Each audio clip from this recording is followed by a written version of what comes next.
Bueno, muchas gracias Sofía, muchas gracias a todos, todas por participar en este cambio de último momento, que bueno, espero que también pueda ayudar a participar a otra gente, ¿no? Quizás esto de que hayamos cambiado el evento online permita a otra gente participar. Así que bueno, estoy muy contento de poder introducir hoy junto a Vania esta novela que, bueno, es una novela muy emotiva, ¿no? Para llorar, a ver, así. Así que vamos a ver la sesión que viene, quién lloró y quién no lloró. Pero hoy vamos a introducir algunos temas que creo que les van a servir para tener una lectura un poquito más profunda quizá de la novela, y también algunos datos que emergen, ¿no?, en esta novela muy patentemente en cuanto a la sociedad japonesa de la época que retrata, y también en particular sobre los gatos, ¿no? Por supuesto, esta novela que trata específicamente bueno, un gato, pero aparecen varios, ¿no? Así que bueno, ya empezamos hoy entonces con el gato que venía del cielo, cuyo título en inglés, en japonés es Neko no Kyaku, así que ya hay una diferencia ahí que Vania nos va a comentar, y en inglés es Guest Cat. Entonces, bueno, yo quisiera primero que todos, ya que vamos a tener una sesión con algunos datos de la sociedad japonesa, tengamos en mente a todo momento dos cuestiones. Una, ¿cuán importantes han sido los gatos en la historia de la literatura para muchísimos escritores, ¿no? Desde William Burroughs hasta, no sé, T.S. Eliot han escrito sobre sus gatos. Haruki Murakami, de quien hemos hablado ya en la primera sesión, también ha escrito novelas inclusive sobre gatos. Así que tengamos eso en mente, ¿no? Y Vania creo que también nos va a hablar específicamente del caso japonés y algunas novelas contemporáneas sobre este tema que formaría una especie de corpus, ¿no?, junto a esto. Eso por un lado. Tengamos eso en mente durante esta sesión. Y tengamos también en mente cuán importante o cuán protagónica es la figura del gato en la cultura japonesa, cuánto aparece, ¿no?, en diferentes ámbitos y en diferentes campos. Japón es un país que cuenta con una isla de los gatos, ¿no?, Aoshima, al norte de Japón, en donde hay más gatos que personas, por ejemplo. Y desde tiempos ancestrales, desde textos muy antiguos como el Genji Monogatari o el Makura no Soshi, el libro de la almohada, los gatos han sido retratados de diferentes maneras. Es decir, hay una tradición muy extensa que se inicia, ya les digo, en tiempos antiguos y que inclusive se ha mantenido en la modernidad en espacios como, por ejemplo, los cat café, los Neko café, o son bares, más bien espacios donde uno va a compartir tiempo con un gato, con una serie de gatos, mientras uno toma un té o un café o algo. Y es un espacio muy, muy común en Japón hoy en día, digo, para ver cuánto ha sobrevivido esa tradición, ¿no? Hubo otro que se me ocurre, son los manekineko, ¿no?, los gatos que invitan siempre en las puertas de los negocios, de las tiendas, ¿verdad?, que invitan a la gente a pasar para que compren. Es decir, el gato es un símbolo que en Japón aparece a todo momento, no solo en la literatura. Así que también Vania creo que nos va a mencionar un poquitito de esto. Pero me gustaría que todos ustedes lo tengan en mente, ¿no?, flotando atrás. También hay muchas formas de llamar a distintos tipos de gato en Japón. No es lo mismo llamar a un gato callejero, ¿no?, noraneko, que llamar a un gato doméstico, como es el caso de nuestro protagonista Chibi, que es un ieneko. O también existen gatos con poderes mágicos, sobre todo retratados a veces como yokai, como criaturas mágicas, ¿no? Bakeneko se llaman. Es decir, hay una categorización muy amplia también de los gatos en la tradición y la cultura japonesa. No vamos a hacer una charla que se enfoque exclusivamente sobre los gatos, pero si les interesa, hay un libro muy, muy interesante del doctor Iwasaki Eiji, que se llama Waneko no Ashiato. Waneko no Ashiato, que significa, Waneko es el gato japonés, ¿no? Wa es el ideograma que se utiliza para representar a Japón, y Ashiato es las pisadas, ¿no?, las huellas, más bien. Entonces, las huellas de los gatos japoneses. Es un libro muy famoso o muy importante para entender esta tradición. Así que para los que entiendan japonés y estén leyendo japonés, les recomiendo este libro. Y si no, lo pueden seguir a Iwasaki Eiji, que luego lo escribo en el chat su nombre, que también es muy activo en Twitter, donde sube publicaciones sobre gatos en Japón.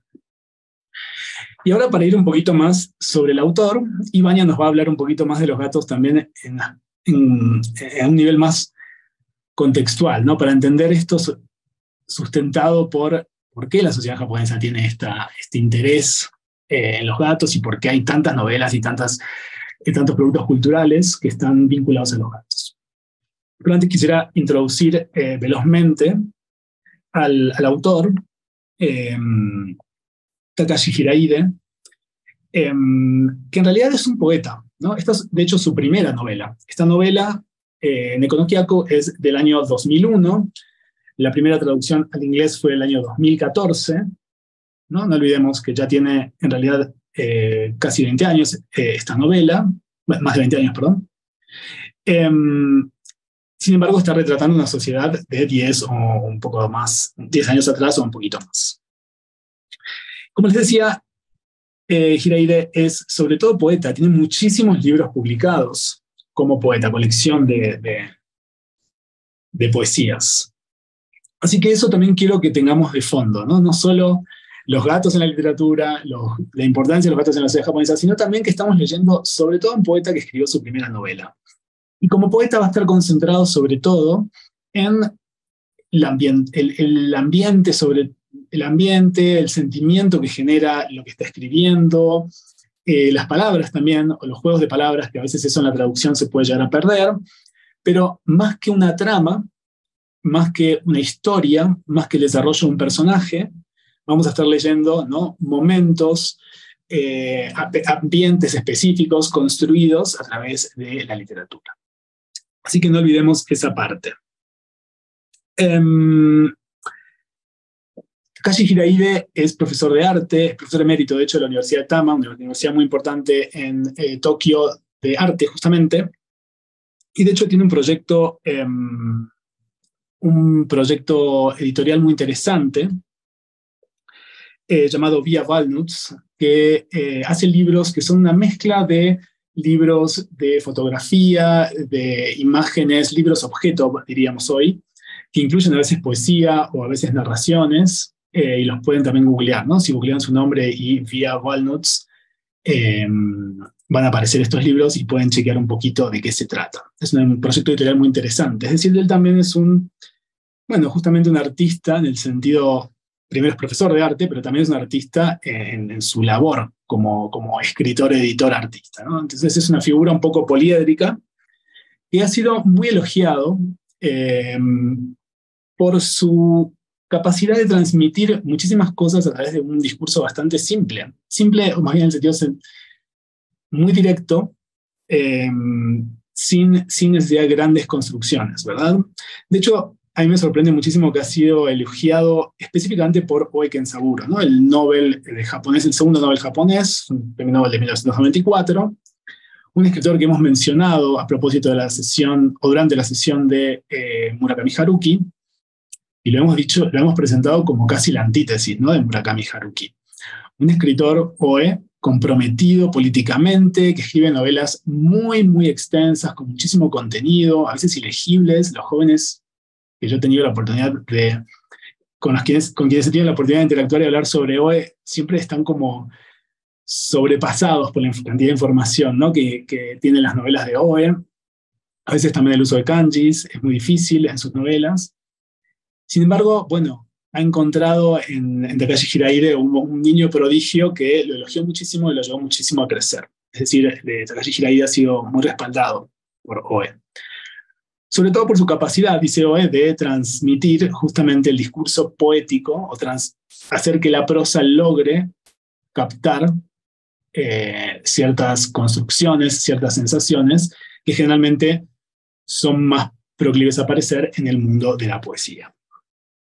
Así que bueno, luego podemos hablar un poquito más de Oe, pero quería mencionarlo también, ya que es un escritor importante que ha estado detrás del increíble éxito que ha tenido Takashi Hiraide, sobre todo con esta novela, que ha sido traducida a muchísimas lenguas y se ha convertido en un bestseller internacional, ¿no?, absoluto. Así que, con eso creo que voy a cerrar mi pequeña introducción del autor y me gustaría ahora darle la palabra a Vania, a quien primero me gustaría presentar. Y primero que nada, agradecer, ¿no? Vania, la verdad que no solo ha participado, o más bien va a participar en esta sesión, sino que ha participado en otras actividades que yo le he propuesto, así que públicamente me gustaría agradecerte, Vania, por siempre tener la mejor de las ondas y estar tan comprometida con la difusión de la cultura japonesa. Así que, bien. Voy entonces a introducir ahora para todos a quien nos va a dar una explicación sobre algunas cuestiones más específicas sobre los gatos y la tradición, ¿no?, literaria de los gatos en Japón, y también algunos aspectos de la sociedad japonesa de la década del 90 y actuales también, que les van a servir a ustedes para leer la novela para la próxima sesión. Así que, bien. Vania de la Vega Giota es maestra en Ciencias para el Desarrollo Económico y la Cooperación Internacional por la Universidad de Hiroshima y es licenciada en Relaciones Internacionales por la Universidad Nacional Autónoma de México. Actualmente se desempeña como secretaria académica del Programa Universitario de Estudios de Asia y África de la UNAM, PUEA en la UNAM, desde junio de 2017, y también como profesora de la asignatura en la Facultad de Ciencias Políticas y Sociales de la misma institución, de la UNAM. Eso desde el 2009. Ha coordinado las 9 ediciones del Diplomado en Estudios sobre Asia y diversas jornadas de estudios sobre Japón. A partir de marzo de 2021 es presidenta de la Asociación Mexicana de Expecarios de Japón. En 2018 obtuvo la distinción a la excelencia docente de la Universidad Anáhuac, México, y de marzo de 2018 a marzo de 2022 fue miembro del Consejo Directivo del Liceo Mexicano Japonés. Fue becaria del Ministerio de Educación, Cultura, Deportes, Ciencia y Tecnología del Gobierno de Japón, MEXT, para realizar estudios de posgrado de 2010 a 2012, invitada del Ministerio de Asuntos Exteriores del mismo gobierno en 2015. Para que sepan algunas de sus publicaciones y algunas de su actividad publicada, Vania coordinó, junto con Ricardo Cornejo, el libro Yukio Mishima y su legado en México, en el año 2019, y junto a Alejandra Tapia, a quien hemos tenido como invitada en las sesiones anteriores, coordinó el Círculo de Lectura sobre Género en Asia y África y el Seminario Internacional de Literatura Japonesa y Género en el año 2020. Con esta introducción, entonces, bueno, te invito, Vania, a tomar la palabra y, bueno, muy a la expectativa de los datos que nos vas a ofrecer para que la lectura de esta novela sea más rica aún. Muchas gracias, Matías, por haber tenido la iniciativa de hacer este círculo de lectura y, por supuesto, también agradecer a la Fundación Japón en México por sumarse a este proyecto. Debo decir que me siento muy honrada por esta invitación, por muchas razones, evidentemente por sus convocantes, pero también porque es la primera vez que tengo la oportunidad de hablar en conjunto de 3 pasiones que hasta hace algunos meses yo vería muy lejanas de mis actividades profesionales, ¿no? Que son, bueno, Japón, que eso no lo veo para nada lejano, al contrario, es como parte de mi vida cotidiana desde hace muchos años. Los libros, que más bien como que son para la noche, sobre todo los libros que nos reúnen en estos días, los literarios, son como cuando ya estás cerrando el día, ya no quieres saber de nada, entonces pues llegas al refugio de los libros, ¿no? Y lo tercero que son los gatos. Los gatos como un interés académico. Y decía, bueno, es que, ¿cómo le hago para poderles hablar de este librito tan especial sin perder profesionalismo? El doctor Matías nos dijo, a ver, es un acto de divulgación, no es para sus alumnos. Entonces, yo he estado pensando en estos días cómo aproximarme a estos gatos sin caer en el academicismo, pero también sin caer en relatos sumamente cotidianos. Entonces, lo primero que yo me pregunté es, ¿por qué a tanta gente nos llaman la atención los gatos, no como mascota, sino como personaje literario? Y entonces, así fue que comencé a estructurar la presentación que voy a compartir con ustedes el día de hoy. Bien. Entonces vamos a platicar de El gato que venía del cielo, de Takashi Hiraide. Y de antemano pido disculpas si es que el protagonista se llega a atravesar en la pantalla, porque de este cambio de último momento que tuvimos, pues sí, son los costos, ¿no? que nos trae estar en casa.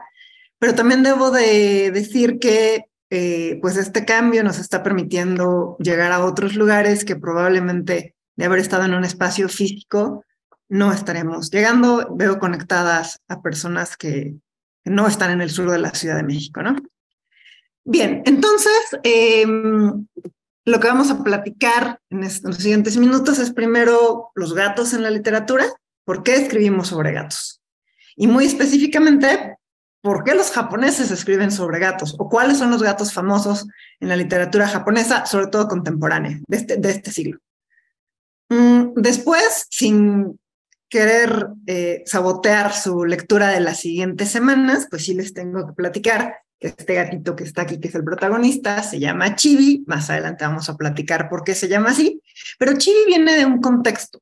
Y eso es algo que me parece muy interesante de comprender, porque cuando entendemos que los gatos en Japón nos sirven de pretexto para poder entender a esta sociedad tan apasionante y que los que nos dedicamos a esto, pues todos los días sumamos esfuerzos para que no la veamos como una sociedad lejana, cuando en realidad es una sociedad que desde México se puede entender de una manera muy particular. Entonces, todos los gatos protagonistas de los libros que vamos a platicar hoy, y por supuesto el gato que venía del cielo no es la excepción, son un excelente pretexto para ver desde una perspectiva gatuna el mundo. Y entonces, pues ese mundo, el mundo de Chibi, resulta que es un mundo donde hay familias que están cambiando. La familia japonesa ha cambiado muchísimo en las últimas décadas, sigue cambiando. Y también, ¿qué pasa con la ciudad en la que vive Chibi? ¿Qué retos enfrentan las personas que están cerca de ella? Bueno, primero, y me gustaría escucharles, también leerlos en el chat, para que no solamente yo responda estas preguntas. ¿Por qué escribimos sobre gatos? Bueno, pues escribimos sobre gatos por muchísimas razones, desde hace mucho y desde todos lados. Una pregunta recurrente para quienes nos gusta, nos llama la atención, hoy estamos en contacto con la cultura japonesa, es ¿por qué los japoneses escriben tanto sobre gatos, no? Y yo inicié preguntándome eso, pero de repente me di cuenta que no son los japoneses, que todos escribimos y pensamos sobre los gatos. Y aquí un ejemplo, ¿no? Bastet, la diosa egipcia de la fertilidad, que es un gato. Entonces, bueno, pues hasta esos momentos en esos lugares nos podemos ir cuando los gatos ya eran considerados incluso deidades y, por supuesto, eran materia de escritura y de conversación.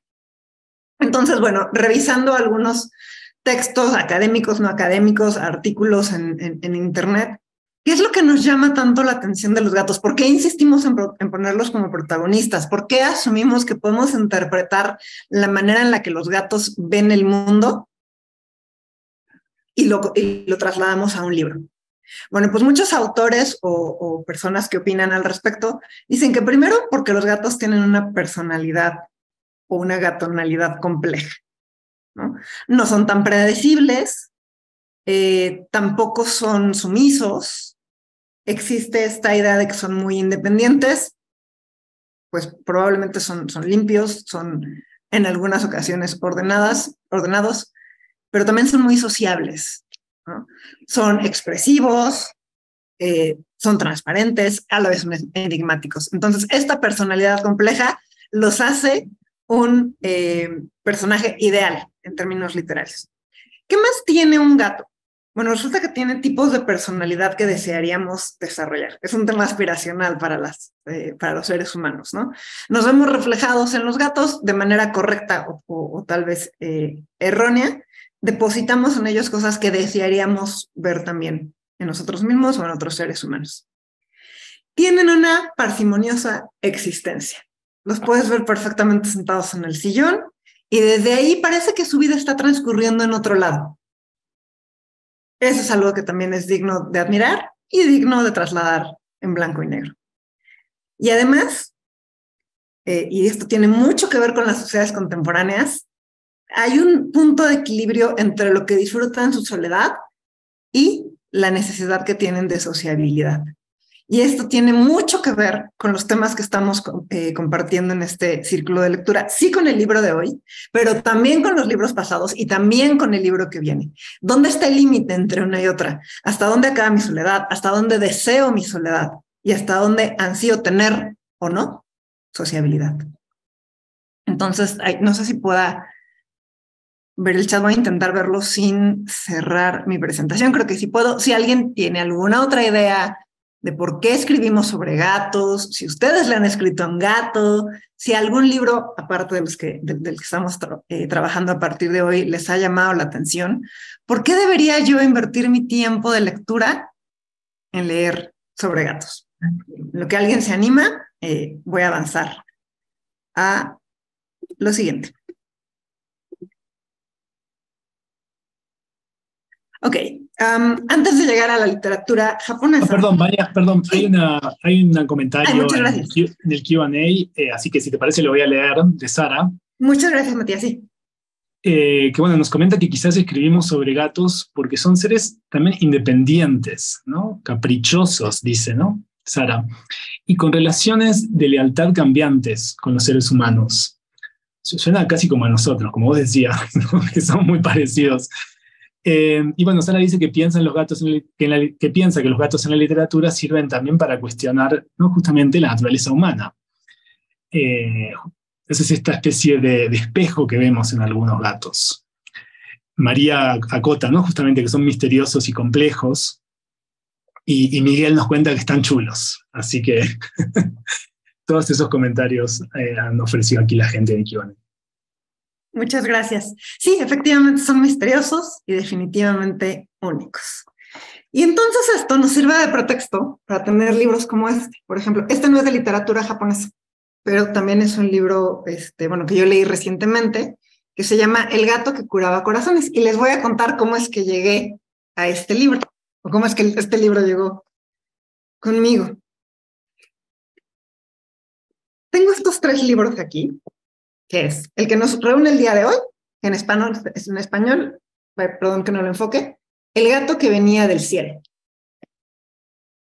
El gato que amaba los libros, que este sí es nuevo, en español, y El gato que curaba corazones. Hice un experimento, puse en Google, el gato que, o sea, libro, el gato que, no acabé de contar los libros que existen en español, cuyo título empieza con El gato que.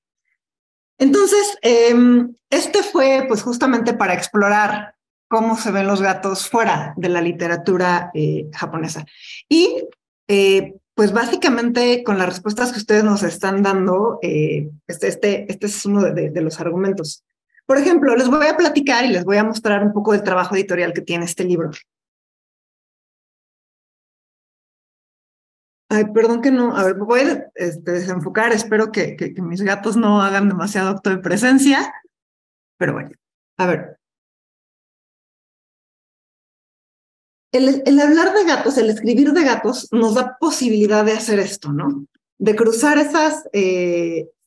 esos límites que a veces pareciera que tenemos de cómo nos relacionamos, cómo nos escribimos, y poder expresarnos también de esta manera. Me refiero evidentemente a los gatitos, ¿no? Que aparecen alrededor de los títulos de los capítulos. Este libro, El gato que curaba corazones, es una novela británica, se desarrolla en Inglaterra, y es un libro de 2017.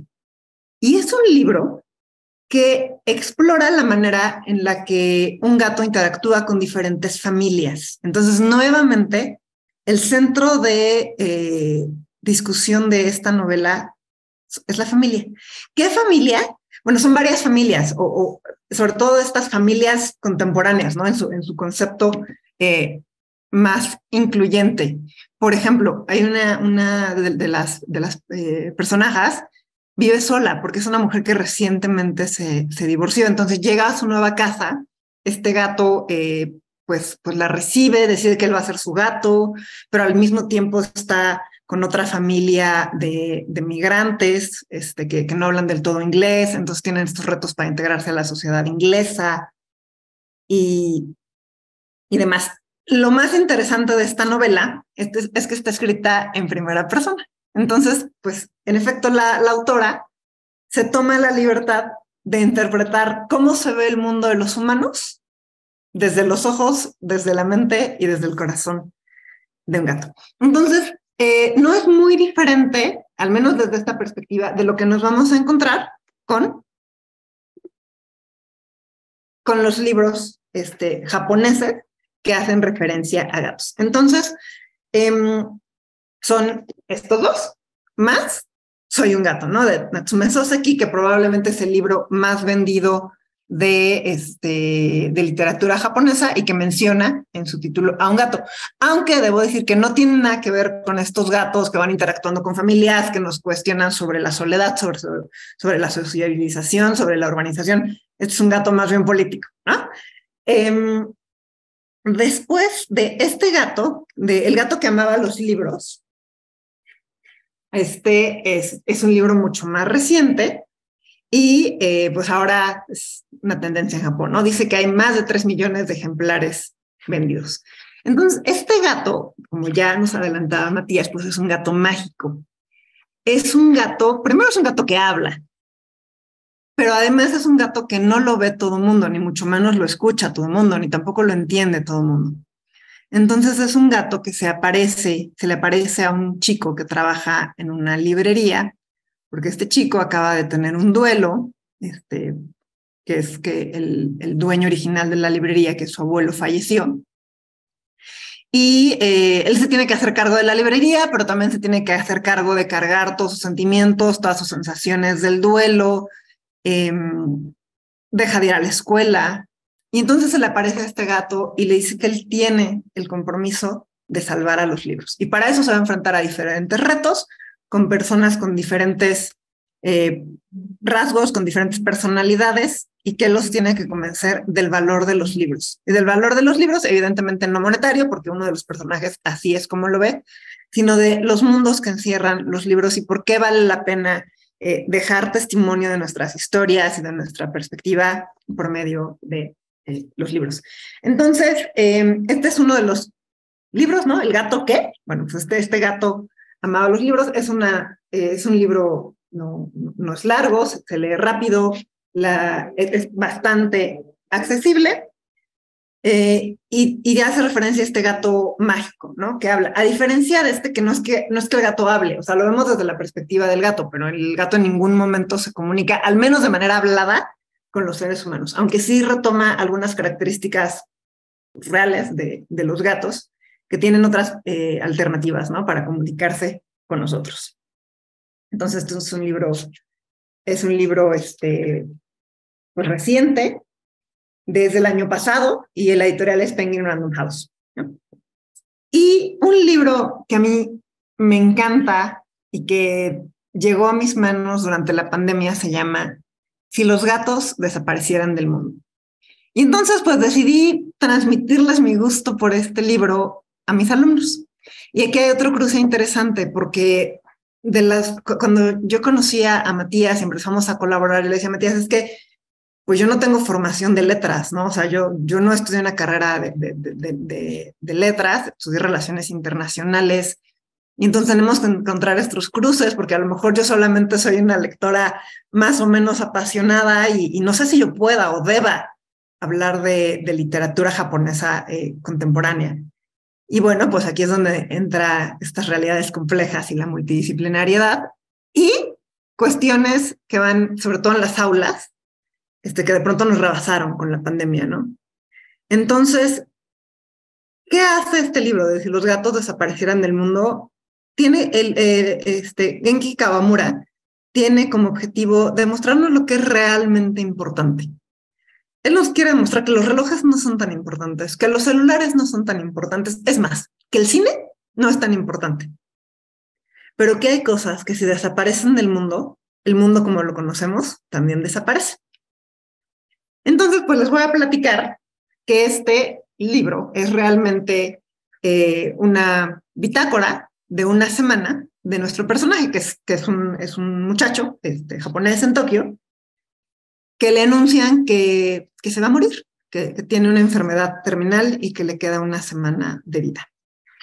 Y entonces se le aparece el diablo, y es un primer elemento que llama la atención, porque el diablo en su concepto del mundo judío-cristiano, pues no existe en Japón, ¿no? Justamente ahorita estamos en fechas del Setsubun, pero son otra cosa los demonios, ¿no? O sea, el diablo, como lo presenta Kawamura, es mucho más esta representación, por lo menos la expectativa que tenía nuestro personaje de la representación gráfica del diablo. Sin embargo, lo que se le aparece a él es una versión de sí mismo, o sea, sus rasgos físicos son los mismos, pero con una camisa hawaiana. Entonces, retomando lo que decíamos hace rato de por qué escribimos los gatos, y un poco es porque es lo que nos gustaría hacer, lo que dice Kawamura es que el diablo es realmente nosotros mismos, pero si pudiéramos ser lo que realmente queremos ser. Y desde ahí nos empieza a cuestionar este libro, ¿no? Y entonces el diablo lo que le dice a nuestro personaje es: yo te voy a dar un día más de vida por cada cosa que me permitas desaparecer del mundo. Y entonces él dice: muy bien, mira, puedes desaparecer este papelito que tengo por aquí y así me das un día más. No, yo voy a elegir qué es lo que va a desaparecer. Entonces, pues empiezan a desaparecer cosas. Y conforme van desapareciendo los celulares y los relojes y demás, el personaje empieza a revalorar lo que realmente es la vida. Y entonces, pues piensa en su exnovia, piensa en su familia y piensa en Cole. Cole es su gato. Es un gato que le gusta dormir en la cama de nuestro personaje, que se hace bolita. Y entonces, él está en esta etapa de valoración, viendo que pues, a lo mejor el mundo está mejor sin relojes y sin esta noción tan estricta del tiempo. Y entonces, y le está gustando, ¿no? Como que desaparezcan cosas que no son tan necesarias y que a lo mejor él le puede hacer un bien al mundo, y que al mismo tiempo, voy a dejar de compartir pantalla para que también me vean un poco mejor y que a mí no me cueste tanto trabajo ver los comentarios, y ahorita regresamos, pero estamos en este libro. Y entonces dice, bueno, pues a lo mejor le puedo hacer un bien a la humanidad dejando cosas realmente esenciales y yo puedo vivir más, ¿no? Y entonces llega nuestro diablo y le dice: voy a desaparecer a los gatos. ¿Cómo a los gatos, no? Y bueno, resulta que también en esos momentos Cole empieza a hablar. Y entonces juntos empiezan a recordar la vida en familia, sobre todo la vida con la mamá de nuestro protagonista. Y entonces le dice: sí, ¿te acuerdas de mi mamá que te encontramos desde chiquito? Y entonces vivías con nosotros y te daba de comer esto y te hacía aquello y el atardecer. Y Cole, no me acuerdo. No, sí, acuérdate. Íbamos de vacaciones y el 11 y te llevan. No me acuerdo. Bueno, y sigue transcurriendo el día. Y pues realmente él está muy preocupado de que Cole no se acuerde, a pesar de que era un gato súper consentido, ¿no? Y entonces les voy a leer lo que es mi párrafo favorito de todo el libro. Le dice: ¿qué? ¿Has recordado algo? Le pregunté a Cole cuando terminé de contarle el viaje con mis padres. Pues, la verdad, no recuerdo nada. Nada de nada es una lástima. Lo siento, por más que me esfuerce, no consigo recordar. Solamente, ¿qué? Era feliz. Eso es lo único que recuerdo. ¿Feliz? Así es. Recuerdo que cuando nos hicieron esa foto, era feliz. Eso es todo. Entonces yo creo que este párrafo resume de una manera muy bonita lo que es la esencia de este libro. No se los voy a seguir leyendo porque no te los quiero seguir spoileando tampoco. También es una novela muy, muy corta que vale la pena leerla y releerla. Yo la leí por primera vez en semáforo rojo de pandemia, lloré en la soledad del semáforo rojo y de los privilegios que nos da estar en casa. Y el semestre pasado la volví a leer con mis alumnos de la Facultad de Ciencias Políticas de la UNAM. Y aunque también lo leyeron en casa, confesaron que todos lloraron y también confesaron que el párrafo que les acabo de leer fue su favorito. Entonces creo que es un libro que representa muy bien pues el rol que pueden tener los gatos en nuestras vidas, pero también la manera en la que los japoneses escriben, ¿no? De eso que parece que no sucede nada, pero en realidad está sucediendo todo. Y bueno, entonces me regreso a la presentación. Creo que sí, Vania, sí, sabes que hay un comentario, así que quisiera leerlo a propósito de esto para ya luego avanzar sobre los gatos en la cultura japonesa y sobre todo en la novela, pero es un comentario de Umi-san, supongo, supongo que ese es el nombre, y nos cuenta que cree que lo importante, algo importante para mencionar es que los gatos son sumamente mencionados en la literatura por su personalidad poliédrica, ¿no? Y que muchos autores retrataron a gatos como seres con muchas identidades también. Y nos menciona el ejemplo de Mimio Sumaseba, que es un manga y también hay una versión animada de, creo que es el estudio Ghibli, donde, bueno, los personajes le dan diferentes nombres a los gatos, a un mismo gato, ¿verdad? Entonces está esta especie de un gato encarna una mirada de una única persona, pero de otra persona va a ser otra mirada. Entonces también es un símbolo, una representación de ese carácter absolutamente poliédrico que tenemos todos al interpretar ciertos fenómenos, justamente por todo esto que hablamos, ¿no? Misticismo, diferentes formas de definirlos, etc. Eso hace también que nuestras miradas plurales sobre los gatos a veces no sean las mismas. Y si me permiten, ya que hicimos una cita recién, voy a leer la cita también que nos ofrece Umi-san, de justamente T.S. Eliot, que mencioné antes, que escribe un poema llamado The Naming of Cats. Lo pueden leer si quieren el Q&A, pero si quieren lo leo para todos. The naming of cats is a difficult matter. It's just one of your holiday games. You may think at first I'm as mad as a hatter when I tell you a cat must have 3 different names. ¿No? Esta idea poliédrica también me parece interesante, que no sé si la habíamos mencionado antes.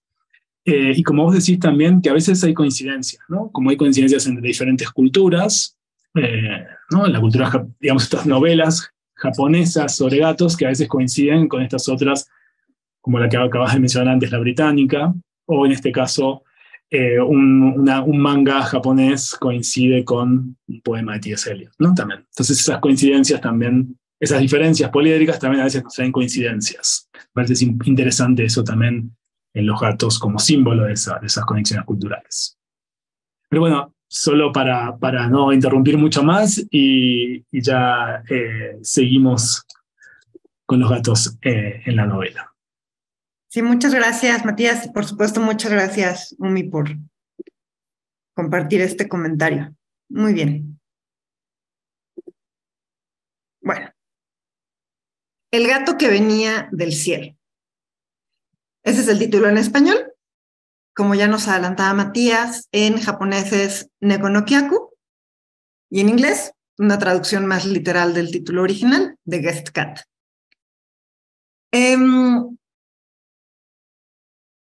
Creo que el título original y su traducción al inglés logran capturar de una manera mucho más exacta lo que representa Chibi para la familia con la que llega. Y es un nombre que me gusta más, a diferencia que El gato que venía del cielo. Primero, porque realmente la familia, voy a intentar hacerlo lo más general posible para no spoilerles el libro, nunca lo asumió como su gato, porque realmente no era su gato, era el gato de los vecinos, ¿no? Simplemente le gustaba pasar tiempo con ellos. Pero además, a mí me gusta el nombre original porque huésped, Kyaku, en japonés tiene un significado, me parece muy relevante en la vida cotidiana de los japoneses, justamente por toda esta industria de la hospitalidad, pero también todos los que hemos sido extranjeros en Japón en algún momento de la vida, pues está siempre esta presencia, ¿no? De que eres un huésped, de que eres un kyaku, incluso un cliente, ¿no? Kyaku o uno kyaku, sama. Entonces, me parece que es más adecuado el rol que tiene Chibi con las personas con las que interactúa. Pero además, el gato que venía del cielo, creo que sesga un poco el final de la novela. Entonces, bueno, no voy a hacer más comentarios ahora, lo dejamos para la siguiente sesión, pero creo que si le ponemos el gato huésped, nos deja la puerta muchísimo más abierta para que nosotros entendamos lo que queramos entender del libro, ¿no? Sin embargo, sí, yo también quería que dejemos esto del título, que hablemos en algún momento del título, así que lo podemos dejar para la próxima sesión, pero solo quería acotar si huésped quizás es la palabra correcta, quizás los participantes puedan pensarlo por su cuenta, ¿no? ¿Qué otras opciones hay? Porque también es difícil traducir esta palabra en español, no es la misma guest que invitado, ¿no? O huésped, o hay otras. Así que solo quería ese pequeño comentario. Sí, yo creo que sería muy bueno que la podemos tomar como una de las preguntas con las que podemos iniciar la siguiente sesión, ya que todos estén familiarizados con Chibi, vemos realmente cuál fue su rol.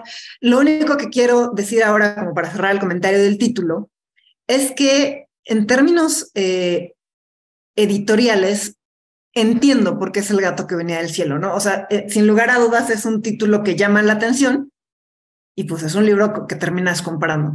Y probablemente The Guest Cat no tiene tanta carisma como lo puede tener el gato que venía del cielo, que es lo que sucede con muchas otras obras. Por ejemplo, el libro pasado, Tokyo One Station, también creo que si hubiera sido una traducción literal, pues hubiera quedado un título enorme, cuando ya bueno no es del todo familiar para el lector promedio en México. Hace unas semanas con Marta, que está también conectada o estaba hace rato, platicamos de senos y huevos, ¿no? O sea, si se llamara Historia de Verano, probablemente yo no lo hubiera comprado, ¿no? Y así pues queda como un título muchísimo más sugerente. La siguiente obra que vamos a analizar, La dependienta igual, ¿no? Me parece que terminan siendo como decisiones editoriales que tal vez no capturan del todo el título como lo hacen sus títulos originales, pero que en términos de divulgación de la literatura japonesa en México funcionan bastante bien. Y entonces les traje una cita, que es pues más o menos de la mitad del libro, que también me parece que captura para mi gusto mucho de cómo se puede percibir el mundo de Chibi, que es un rincón de Tokio hace algunas décadas. No solamente, bueno, de hecho no es la perspectiva del gato, o sea, no está narrado en primera persona, sino en tercera, sí está narrado por seres humanos, pero cómo se captura el mundo, ¿no? Entonces, lo que dice esta cita es, cuando vagábamos juntos por el jardín, su cuerpo se ondulaba como una ola. Era su forma de comulgar con el entorno antes de echar a correr como poseído, trepar hasta la copa de los árboles y, como si quisiera escapar hacia alguna parte, su cuerpo entero temblaba. Se estremecía antes de prepararse a dar un salto. Muchas veces me permitió ser testigo de aquellos instantes de éxtasis. Entonces, bueno, todos los que tenemos un gato, yo creo que podemos visualizar perfectamente de qué momento se está hablando. Y es justamente poder capturar los detalles, descripciones aparentemente simples de cierto contexto, en este caso del comportamiento de un gato. Bueno, pues entonces eso sería en lo que respecta a los libros, a los gatos en los libros y demás. Entonces, los siguientes minutos quiero platicar con ustedes un poco del contexto de Chibi, o sea, qué mundo, a qué mundo llegó, a qué Tokio llegó este gato, para poder entender y tal vez profundizar en el contexto socioeconómico, histórico de la novela. Lo primero les tengo que decir que hace referencia a la era Showa. Aunque probablemente para muchos esta información va a ser repetitiva, para quienes no están del todo familiarizados con la cultura japonesa, los japoneses tienen el mismo calendario que nosotros, sí, pero también tienen otro calendario que es el que divide la historia en eras, que tiene que ver con el emperador. Entonces, cada que hay un cambio de emperador, hay un cambio de era. Se han escuchado, pues ahora estamos en la era Reiwa, ¿no? Y entonces, bueno, pues hay emperadores que duran mucho tiempo, hay otros que no duran tanto. Showa fue una era muy larga por el número de décadas que abarcó. Aquí está en la diapositiva, fue de 1926 a 1989. A lo mejor los que no somos los más jóvenes de quienes estamos conectados ahora, pues probablemente somos de la era Showa, ¿no? Entonces, en esta era sucedieron muchísimas cosas. O sea, pensemos, ¿no? En la historia de Japón del siglo XX, y bueno, excepto las crisis de los 90s, y por supuesto la oportunidad militarista de las primeras décadas, pues todo está aquí, ¿no? O sea, está el periodo entre guerras, la Segunda Guerra Mundial, y después, pues todo el establecimiento y las bases del modelo de desarrollo que después asombró a todo el mundo, pues es aquí, es en la era Showa, ¿no? Entonces, ese es el contexto de Chibi. Él nace en la era Showa y nace en el Tokio de la era Showa. Entonces, esta imagen que vemos aquí es de Shinjuku de los 80. Shinjuku es la zona de Tokio más famosa, más cercana, de donde vive la familia o las familias o los vecinos de Chibi. Y pues es una zona comercial, está en el centro de Tokio, sí. Es una zona también con muchos rascacielos, con muchos comercios, con muchas empresas, con muchísimo movimiento, ¿no? Entonces, y justamente en tanto que era la era Showa, pues aquí es donde se vieron muchos de los cambios de estas décadas en Japón, entre muchos otros, pues una migración acelerada del campo a la ciudad, sobre todo a la ciudad de Tokio. También es en la era Showa cuando Japón, debido a su proceso de crecimiento económico acelerado, pues también enfrentaron problemas que ahora ya solucionaron, como el problema de la contaminación, por ejemplo, que bueno, pero que dejó la puerta abierta a los problemas contemporáneos que vamos a platicar más adelante. Y un tercer concepto, bueno, un tercer elemento que a mí me gusta ver como un personaje y que es parte de los escenarios de la novela, es un árbol. Este árbol es un olmo y que va a ser parte importante de la historia de la vida de Chibi y de las familias que viven cerca de él. También, si ustedes han estado en Japón o si han leído de la sociedad japonesa, pues saben que hay una profunda admiración y respeto por todos los seres vivos y también, como parte de los seres vivos, por las plantas y por los árboles, ¿no? Podemos ver que están perfectamente clasificados, que podemos saber cuántos años tienen, qué tipo de árbol es. Y entonces, bueno, este olmo va a ser también, va a tener un papel central en la novela. ¿Qué más? ¿Con quién se relaciona Chibi? Bueno, Chibi se relaciona con varias familias. La familia más importante va a ser un matrimonio, pero no son los únicos. También Chibi llega a la novela por un niño, ¿no? Entonces aquí podemos ver como diferentes modelos de por lo menos 3 familias.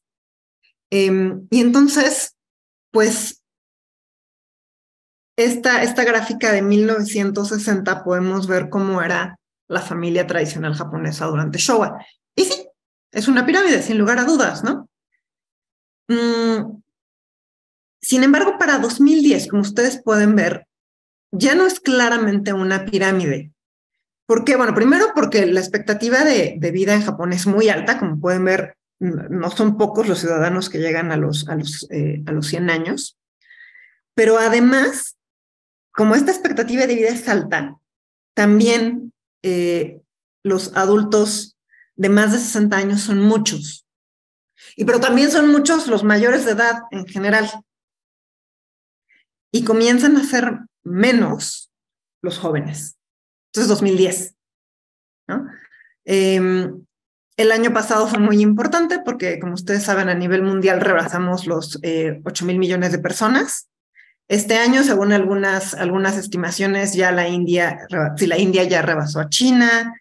En fin, están habiendo algunos cambios demográficos muy interesantes y muy retadores en Asia, en el este de Asia, y en Japón es esto lo que está sucediendo, ¿no? O sea, la proyección para 2060 es que ya no va a ser una pirámide, se va a tratar más bien de un edificio, y además de un edificio, pues no con los cimientos más firmes, porque la parte más amplia o más numerosa de esta gráfica, pues está en los adultos de más de 60 y 65 años, y con muy pocos jóvenes. Entonces, pues las familias que retrata el contexto de Chibi son consistentes con esta realidad, sobre todo gente grande o muy grande y pocos jóvenes, o en este caso un niño, ¿no?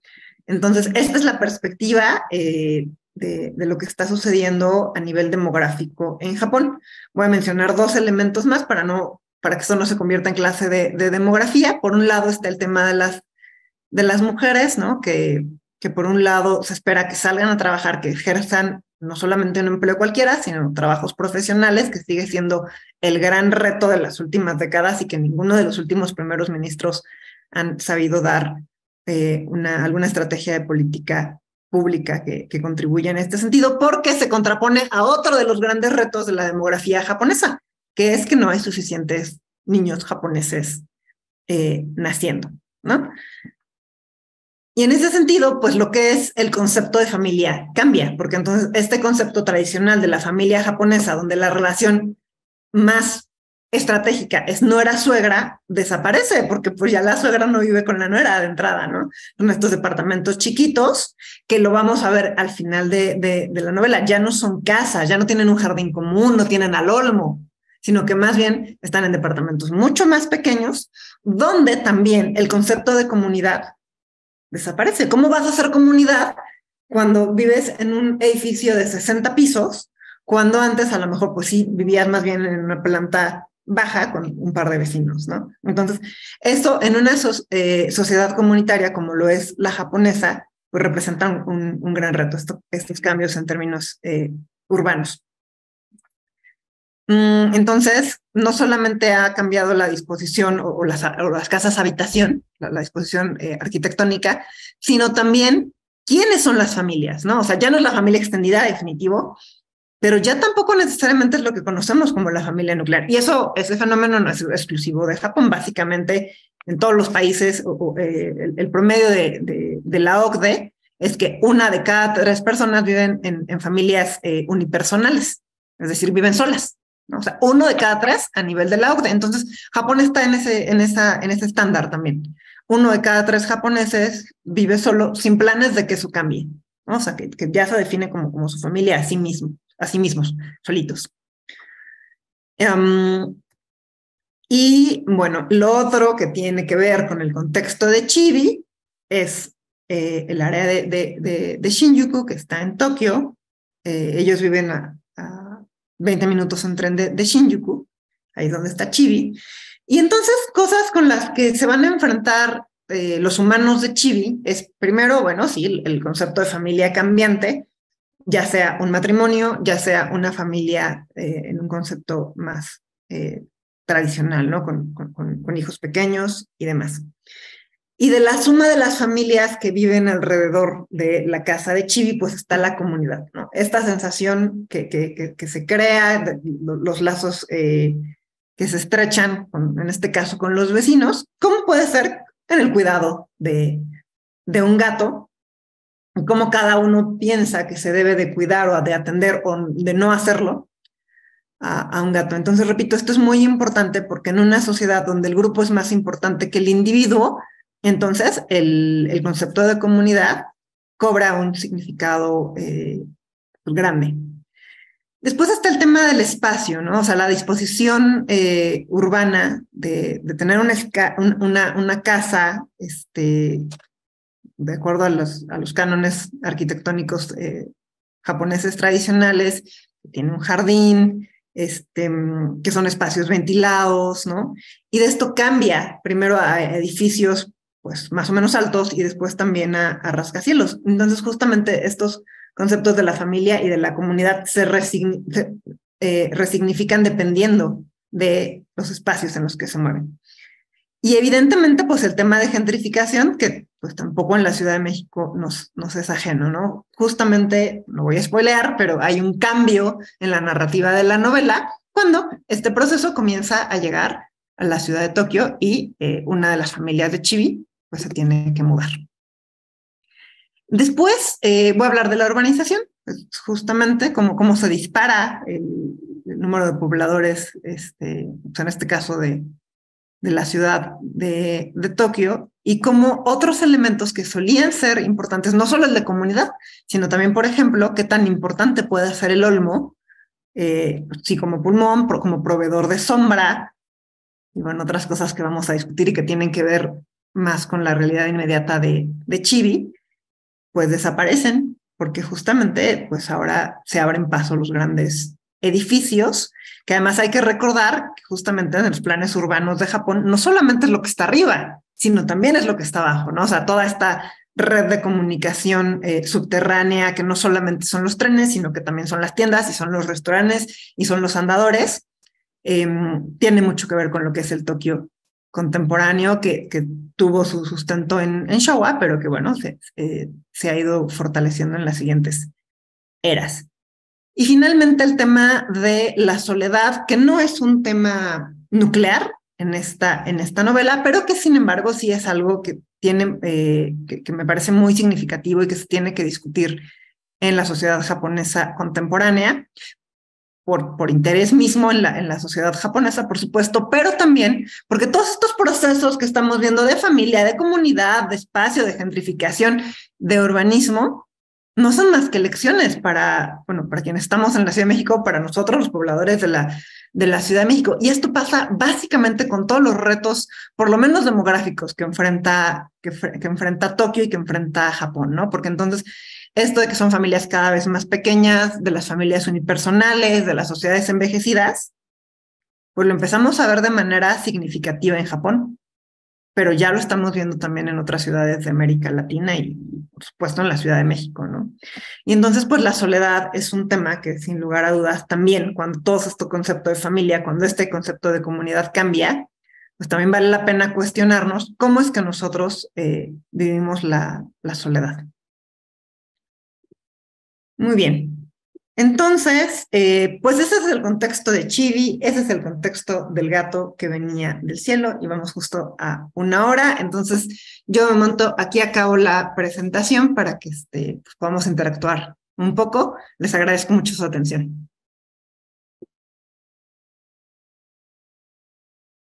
Tu micrófono está apagado.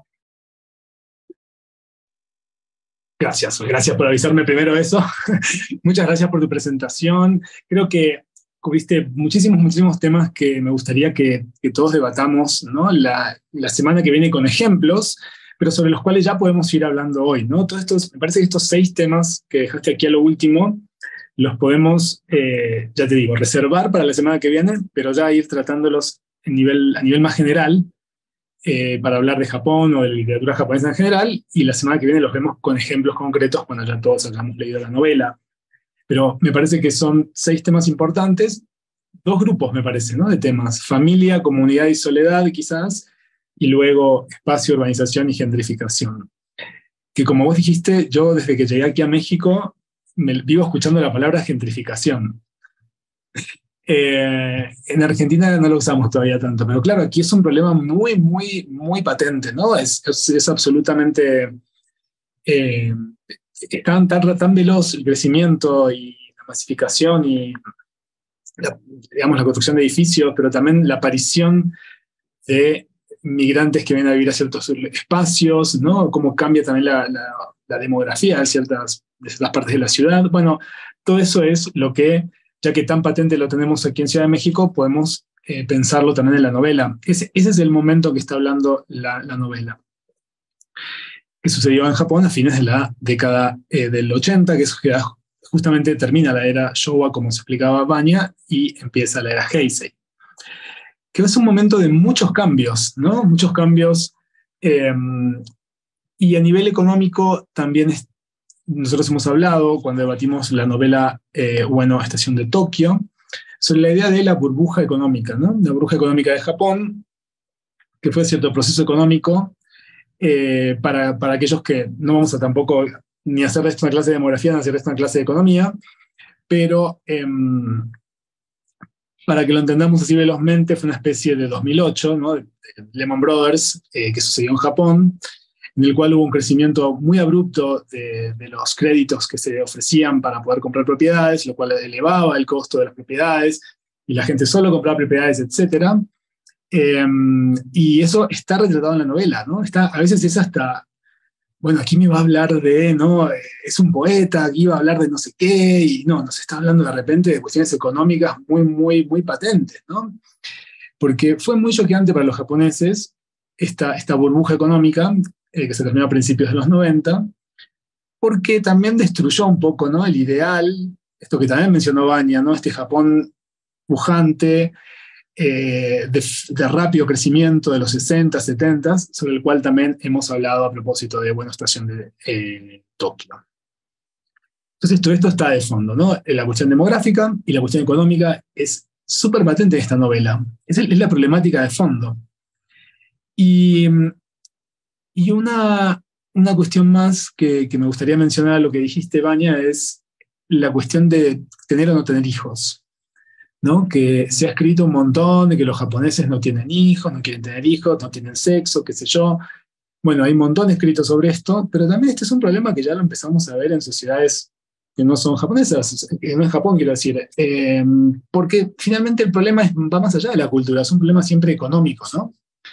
La gente no quiere tener hijos la mayoría de las veces porque es muy caro tener un hijo, ¿no? Ese es el gran problema de fondo de esto. Eso de fondo trae el problema de este cambio de la pirámide poblacional, etc. Todas estas cosas que suenan a veces súper solemnes y hasta aburridas para alguno, pero yo vine a un curso de literatura, a un club de literatura, bueno, pero está de fondo en esto, ¿no? Es ese contexto tan radical, de cambio tan abrupto que sucedió en Japón en fines de la década del 80, que le permite a este poeta, escritor, captar cierta sensibilidad, ¿no? Y la capta en este gato, en este deseo, este personaje inmerso en esa situación de la cual no puede escapar, esa situación socioeconómica de la cual no puede escapar, de repente encuentra en este gato una especie de reencantamiento del mundo, ¿no? Una especie de refascinación nuevamente una fantasía, algo que creía que ya no deseaba quizás, ¿no? Porque esta pareja no quiere tener hijos, pero bueno, Chibi viene a funcionar un poco, ¿no? Viene a suplir ese lugar de alguna manera también. Así que eso lo quería acotar también, ¿no? Lo de la burbuja económica. Me gustó también que centraste, ¿no? Hablaste a todo momento de el Tokio de Chibi, o no sé qué más dijiste, como a todo momento estaba centrado en Chibi, ¿no? Tu presentación. Y esto me pareció interesante, porque uno centraría generalmente una explicación de una novela a partir de su narrador, por ejemplo. Pero claro, es cierto, aquí lo importante es este gato, ¿verdad? La verdad que la vida de estos personajes, si nos cuentan la vida de estos personajes, es aburridísima, son personajes demasiado comunes. Pero este gato vuelve a darles esta magia, esta fantasía, estas ganas de ver un poquito más allá, ¿no? Y de tener algo también en qué pensar y en qué concentrar toda su energía. Así que bueno, todo esto también me gustaría que lo debatamos con ejemplos la semana que viene, pero hoy ya podemos ir hablando, ¿no?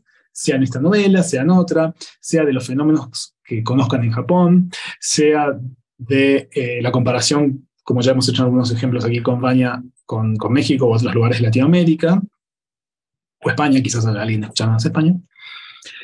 Me gustaría que hoy hablemos de estas cuestiones, ¿no? Y también el lugar del poeta en estos procesos de gentrificación y urbanización masiva. Esto no es nuevo. O sea, el poeta en el medio de la ciudad, totalmente agobiado por la ciudad, es algo que también les pasaba a los poetas del siglo XIX, ¿no? Es típico de Baudelaire.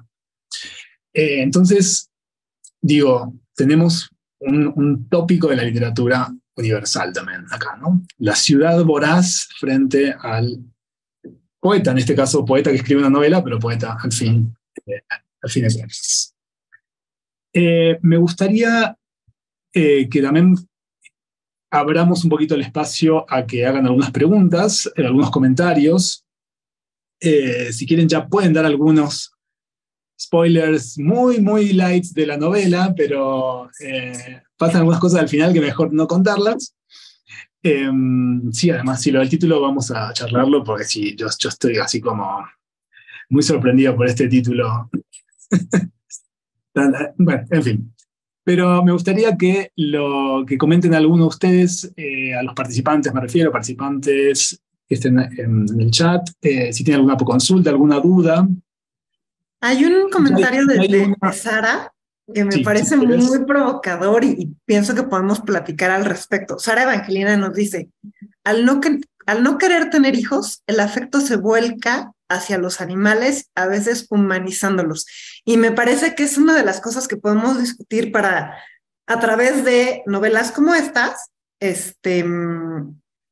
poder discutir sobre el Japón contemporáneo, ¿no? Entonces, al principio de la plática, Matías nos decías, es que los Neko Café, ¿no?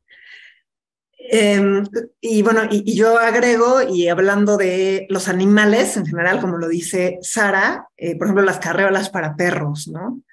Entonces, creo que hay varias cosas que afectan, porque primero tenemos los números, ¿no? Que hay más mascotas en Tokio que bebés, que sin lugar a dudas es un dato alarmante porque estamos hablando de una sociedad que está envejeciendo y de una sociedad que tiene dos. O le apuesta a la migración o le apuesta a la automatización, porque las mujeres ya tienen una gran encrucijada de tienen que ser mamás y también tienen que ser profesionales, porque entonces está la brecha de género y la brecha salarial y en fin, ¿no? O sea, toda esta agenda de género, Yuriko Koike lo dice de una manera muy cruda, pero también me parece muy acertada, que el techo de cristal en Japón es una plancha de acero, ¿no? Entonces, pues si la solución no está en la familia tradicional y en las mujeres japonesas, pues hay dos. O automatizas o aceptas migración, y ambas con las limitantes pues, socioculturales que puedan tener. Eso es por un lado. Sin embargo, yo también quiero como jugar al abogado del diablo y hablar justamente desde la perspectiva de Chibi, ¿no? Porque resulta que también me parece que hemos avanzado como sociedades en el trato a los animales. Porque las mascotas no son nuevas. O sea, no es que como ya no hay bebés, ahora tenemos mascotas. O sea, generalmente en las familias tradicionales ambos convivían. Porque tenemos gato, perro y bebé, ¿no? Entonces, no es que como ya no hay bebés, entonces ahora tenemos gatos. Más bien, sí, por supuesto, sí hay un tema de ponerles zapatitos y de pintarles las uñas y ponerles moñitos, que de pronto sí, evidentemente también raya en la violencia animal, y sin embargo también la calidad de los alimentos para los animales han mejorado muchísimo, ¿no? La conciencia de que los animales son seres vivos con derechos también ha mejorado muchísimo.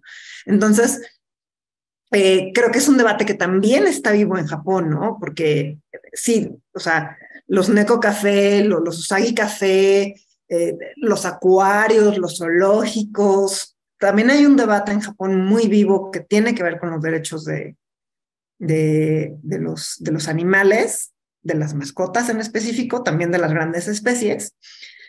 Y por otro, pues el reto demográfico que repito, o sea, es interesante porque simplemente a muchos de nosotros, si no es que a todos los que estamos aquí, pues nos llama la atención la cultura japonesa, pero también es importante porque lo que está sucediendo allá ya también está sucediendo aquí, ¿no? O sea, es una realidad que en algunas colonias de la Ciudad de México, pues también ya hay más mascotas que bebés. Sí, a mí una cosa que me sorprendió cuando viví en Japón es, bueno, los animales, sobre todo los perros, pero también los gatos, son paseados muchas veces, bueno, a veces con una correa, como mucha gente aquí también, pero a veces en pequeños, como andadores, ¿verdad? Como si fueran un bebé. Y a mí eso me sorprendió muchísimo la primera vez que lo vino, un andador de bebé, yo esperaba un bebé y bueno, hay dos gatos, no sé, por ejemplo. Y saben que vi hace poco eso aquí también, por ejemplo. Entonces, digamos de nuevo, ¿no? Japón como una especie de vanguardia, pero más bien por una cuestión de que sucedió antes, ¿verdad? Pero como mostrándonos a lo que nos lleva esta sociedad capitalista y súper urbanizada a la que seguimos avanzando. Así que eso me sorprendió muchísimo. Y ahí se ve en este uso de andadores para gatos o perros, esto que decía Sara, ¿no? Esta analogía entre mascota, hijos, ¿no?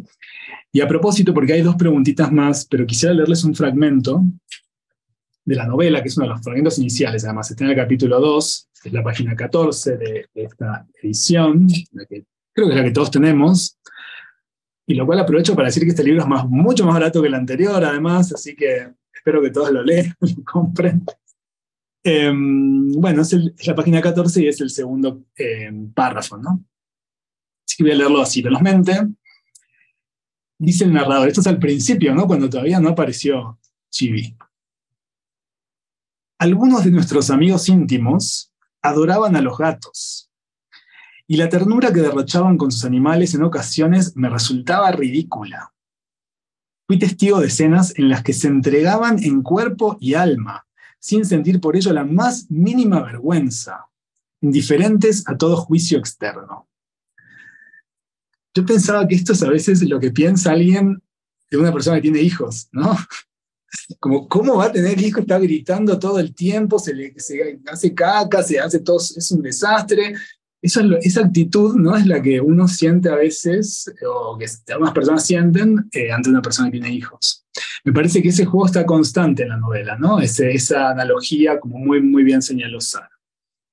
Así que también lo dejamos, si les parece, para continuar la semana a fin de este mes, en nuestra semana de debate del texto. Pero sí, familia, hijos, súper, súper importante también.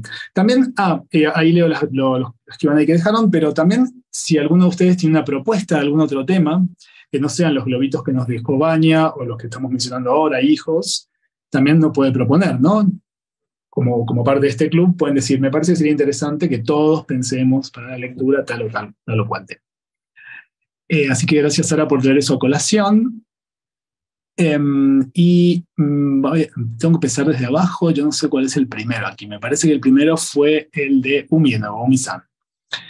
Y justo, mira, un tema ahí nos propone un tema, que es, creo que sería lindo explorar al gato como suplente de ausencias, ¿no? Un poco vinculado con esto de los hijos, como una situación de todas las identidades de Chibi y cómo esa ausencia, ¿no? Se transforma también. Bueno, justamente, ¿no? Esta cita que acabo de leer, ¿no? ¿Cómo van a querer a los gatos? Y después terminan, ¿no? Todos así como llorando por Chibi. Así que ese es muy, muy, muy interesante este punto. También lo dejamos, me parece que lo podemos debatir todavía más en profundidad, Umi-san, esto de el gato como símbolo también de ausencia, ¿no? O más bien, el depósito de nuestras expectativas también, ¿no? El lugar en donde vemos lo que no tenemos, etc. Y Cecilia nos comenta, bueno, que estaba pensando que quizás también el interés particular de Japón por los gatos, además del interés general que hay en ellos mismos, por ejemplo, su popularidad en Internet, hay todo un slang en Internet sobre gatos. Cecilia dice que lo que ella observó fue que en la cuestión de la cultura de las mascotas, en Japón, a diferencia de otras sociedades como aquí en México, los perros tienen un lugar diferente. Por el espacio, por ejemplo, por el dinero que implica mantenerlos, etc. Y Cecilia dice que le pareció que el perro como mascota está menos generalizado en Japón, ¿no? A veces incluso implica un estatus social. En cambio, el gato es más ubicuo. Está muy bien esta palabra, ¿no? Como que el gato es más... lo podemos tener en cualquier casita, por pequeña que sea, son muy pequeñas las casas en Tokio, etc. Y otro punto de diferencia, señala Cecilia, es que en Japón, al menos esa es su idea, dice, no hay perros callejeros, pero gatos sí. Sí, también sería interesante esto, ¿no? O es interesante esta diferencia en las mascotas, sobre todo en gatos y perros. Y efectivamente no hay muchos perros callejeros en Japón. Tengo que decirles que lamentablemente eso se debe a que los perros callejeros hay una política que son sacrificados, Por ende, hay muchas asociaciones que también intentan localizar a esos animales, ¿no? Esos perros callejeros. Es muy común ver en Japón, por ejemplo, a gente que está intentando convencer a otros de que se lleven a un perro en adopción para evitar que ese perro sea sacrificado. Porque si no, el Estado lo sacrifica. Pero sí está de fondo esta cuestión de que el perro es muy difícil tener un perro grande en Japón. En Tokio es casi imposible. No sé, yo veía gente a veces en algún parque así como súper lindo, los parques así centrales de Tokio, con un Golden Retriever o algún animal así, ¿no? Un grande. Y yo ya sabía que esa gente tenía muchísimo dinero porque tienen el suficiente dinero para tener un espacio grande, para tener un perro de ese tamaño. Si no, ¿dónde puedes tener un labrador, un Golden Retriever? Entonces, sí son un símbolo de estatus. A veces la gente deliberadamente compra ciertos perros como símbolo de estatus, pero también, digamos, inconscientemente, a veces también es evidente que esta persona tiene dinero porque tiene un Golden Retriever. O sea, no podría tener ese perro enorme en un departamento pequeño de Tokio. Pero de fondo de esto también está lo que acabamos de hablar, ¿no? La gentrificación, la urbanización. Fíjense cuánto condicionó a la cultura japonesa y a la sociedad japonesa su explosión demográfica, que igual no es nuevo en Japón. Esto también sucedió en el periodo Edo, ¿no? En los siglos XVII, XVIII y XIX de Japón, cuando la sociedad creció exponencialmente. Sin embargo, bueno, aquí vemos nuevos fenómenos como es la relación con las mascotas. Así que todo lo que dice Cecilia me parece que es muy interesante y también sí que tenés razón en lo que estás afirmando, sin duda. Aquí todavía nos damos el lujo, ¿no?, de poder tener perros y no necesitamos ser millonarios, ¿no?, para tenerlos como nuestras mascotas. Antes, también, bueno... No sé si ya vayas a pasar a la siguiente pregunta. Porque sí, pero si querés leerla... Si querés, la leo y la contestás vos, ¿qué te parece? No, es este mismo comentario de los gatos o perros como mascotas, de los gatos perdón. o perros callejeros. Sí. Entonces sí, seguís.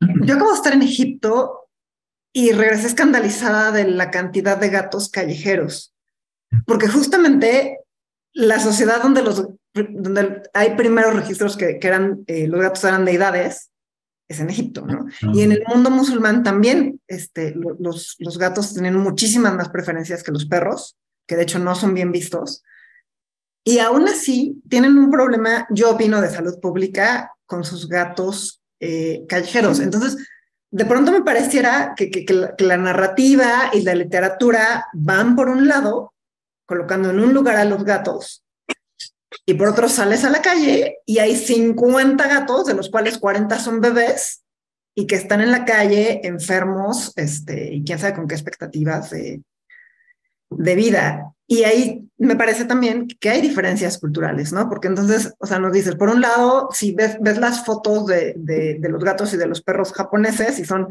perros perfectamente cepillados, que comen alimento especial, pero por otro, ¿qué pasa con los que no tienen casa? O sea, no los ves. Entonces no quedan en la historia oficial, en las narrativas, pero no quiere decir que no existan. Y aquí en México, pues también, o sea, vas a los parques y ahora ya tenemos como estas zonas de pues, espacios, ¿no? Para llevar a pasear a tu perro. Y por un lado están estos perros que tienen pedigrí, que son de raza y son campeones, hijos de campeones y demás. Y por otro, esta gran cultura que cada vez se alimenta más de la adopción, aunque también tiene sus lados B, pero que finalmente pues llega. Y también pues podemos ver cómo están los perronajes y los gatonajes en la literatura mexicana, ¿no? O sea, Carlos Monsiváis era famosísimo por el número enorme de gatos que tenía. En literatura iberoamericana y lusa también ahora que estaba leyendo El gato que venía del cielo, recordaba a Encontrado, ¿no? Que es uno de los personajes de Saramago, y que justamente pues, al final es un perro adoptado, por eso se llamaba Encontrado. Sí, también nos habla exacto, ¿no? Estas cuestiones de las diferentes sociedades. Bien, si te parece, leo la siguiente pregunta y vemos cómo la respondemos, Vania. Ahí, bueno, primero hay un mensaje de agradecimiento, así que ya que están, nos hemos autobombo, como diríamos en Argentina, de nuestra gran presentación. Y luego una pregunta o un comentario de Ramiro, que justamente también nos dice que le encantó la conversación, nos saluda desde Neuquén, Argentina, supongo. Y nos comparte una cita de un libro póstumo de Silvia Molloy, una escritora, una crítica literaria, Animalia se llama, y cito, ¿no? Me llevó mucho tiempo y el paso por 2 países que no eran el mío para darme cuenta de que ser uno mismo es siempre estar con otro, sobre todo si el otro pertenece a una especie distinta, es decir, si es totalmente no uno. Es muy interesante también esto, ¿no? Que el gato, o la mascota también podría ser un perro, pero sobre todo el gato, viene a darle a ciertas personas muy solitarias este otro, ¿verdad? Que a veces no encuentran de otra manera, en un hijo, o en una pareja, o en lo que fuera. Y además, esto es muy interesante en cuanto a la escritura particularmente, ¿no? Los escritores, ¿por qué tantos escritores escriben sobre gatos? Bueno, también la literatura es una actividad muy solitaria, ¿no? La escritura de literatura. Bueno, la lectura también. Salvo nosotros que todos nos juntamos acá en el club y leemos, pero en general suele ser una actividad solitaria, ¿verdad? En la manera en que leemos hoy en día. La lectura comunitaria no es algo común hoy en día. Y la escritura también. Y ese era, de hecho, un punto. Ahora Ramiro decía algo más, pero era un punto que quería que dejáramos para la semana que viene también, que es qué reflexiones se hacen en esta novela sobre la literatura, sobre la figura de escritor. Porque hay algunos destellos, ¿no? Algunos destellos de qué es la literatura o qué momentos de lo que es un escritor, de lo que debería ser un escritor, se hacen en esta novela.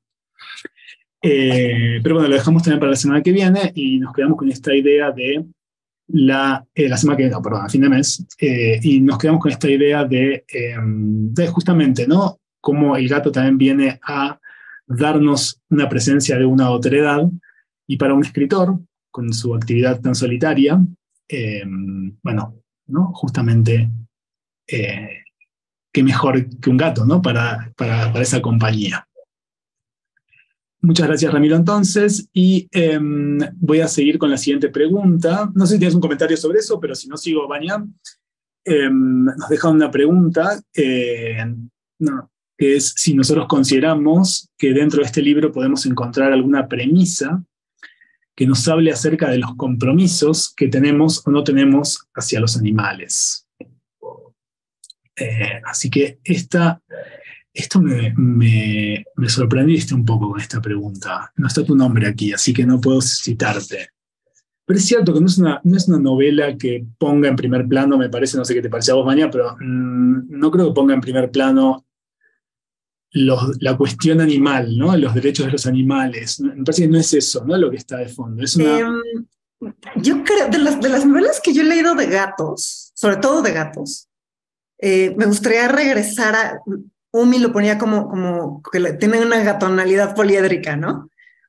Y creo que con las novelas sucede eso, porque no, evidentemente yo no creo que la motivación de Hiraide sea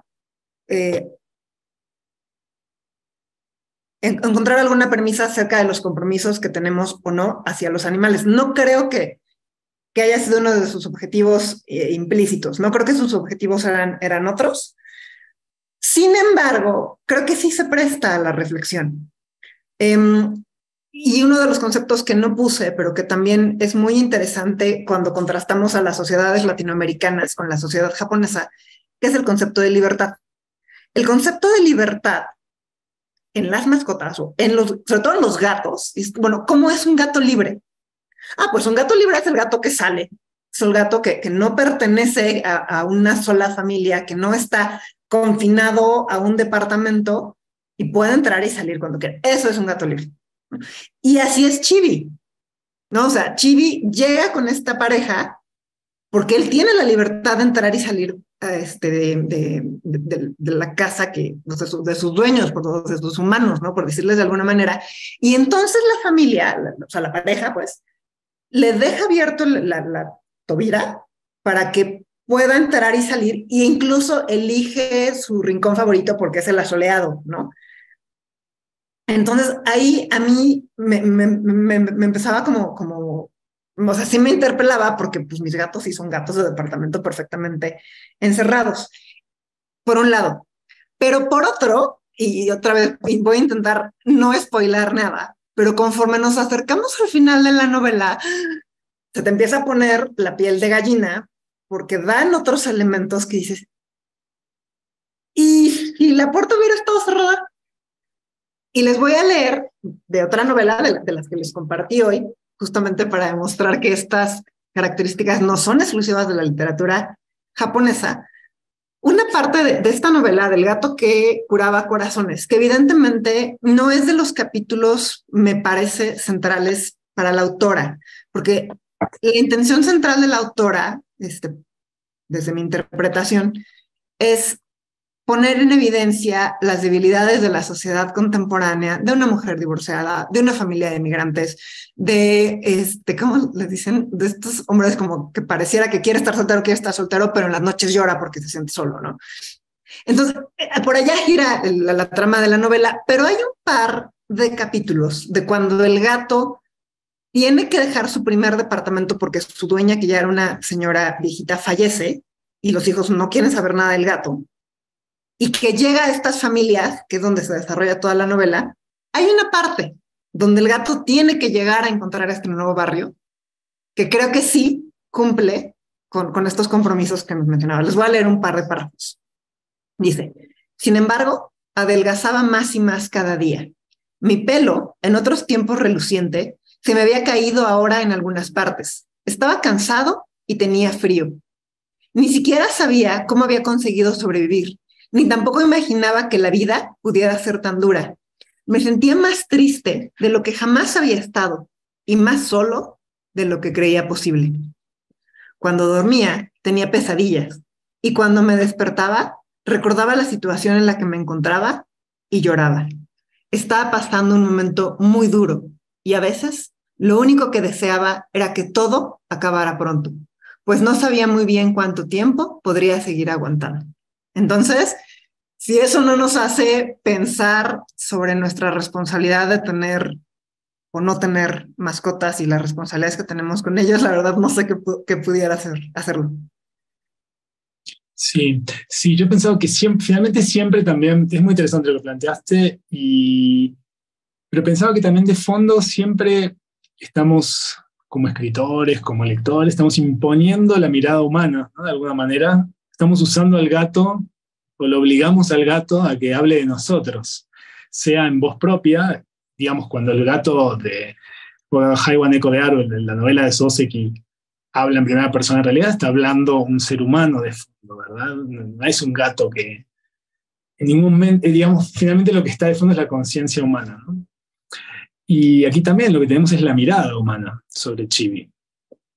Entonces también, bueno, me quedé pensando un poco en esta pregunta de si finalmente, ¿cómo sería una novela que reivindique la vida del gato, ¿no? Exenta de lo humano? Sería imposible, ¿no? Una novela escrita, porque la novela es parte de la cultura y la vida del gato es parte de la naturaleza. Así que, bueno, eso también es un debate que no se puede salvar a través de la literatura. Sí, uno podría escribir una novela así como apologética de ayudar a los animales, etcétera. Eso sí se puede hacer. Pero Sí, por supuesto, coincido. Es una versión totalmente antropocéntrica, porque sí, escribes del gato, pero te tomas la agencia de escribir en primera persona del gato lo que seguramente el gato está pensando, ¿no? Eso sí, eso hay que reconocerlo, que es algo que tienen las novelas que están escritas en primera persona y cuyo personaje principal es un gato, cosa que no sucede en ninguno de estos dos libros. Y para comenzar a contestarle a Varinia, si los gatos desaparecieran del mundo, por ejemplo, a mí me gusta porque sea escrita en primera persona de un hombre, de un chico. Y lo que hace es describir al gato. Sí, hay una parte donde el gato habla, sí, pero realmente la mayoría del libro está centrada en las emociones que se reflejan en la persona gracias al gato, porque el gato se convierte como en un interlocutor, pero más bien pasivo, ¿no? Claro. Y luego, de lo que hablabas al principio, Matías, en este de el gato que amaba los libros, que tienen como más bien condiciones mágicas, los gatos.